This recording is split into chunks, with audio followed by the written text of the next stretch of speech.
Evening friends. তো এখন আমি কফি বানাতে চলে এসেছি।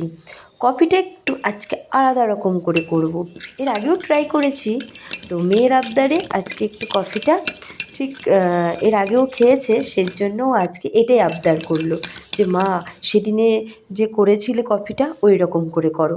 তো আজকের কফিটা শেষ পর্যন্ত দেখো বন্ধুরা যে কেমন করে করছি।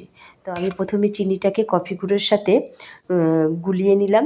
গুলানোর পরে এই ফুটন্ত দুধ একটু ঠান্ডা করে তারপরে এই কাপের মধ্যে দিয়ে দিলাম। তো আমি 2 কাপ করেছিলাম, 1 কাপ মেয়ে খেয়েছে আর 1 কাপ আমি খেয়েছি। কারণ মেয়েকে খুব একটা দেই না এই কফি, তবু আজকেও আবদার করলো, আর আজকে শিশু দিবস বলে কথা, বাচ্চাদের আবদার তো একটু মানতেই হয়। তো সেই কারণেই কফিটা করা ওর আবদারেই। তো কফিটা যেরকম চেয়েছিলাম তো সেরকম হয়ে উঠলো না, এই জায়গাটাতেই ঘেঁটে গেল। তো ঘেঁটে ঘ হয়ে গেছে, কিন্তু এই ঘেঁটে ঘ হওয়াতেও কিন্তু কফির স্বাদ কিন্তু নষ্ট হয়নি, স্বাদটা ঠিক দারুণ হয়েছে।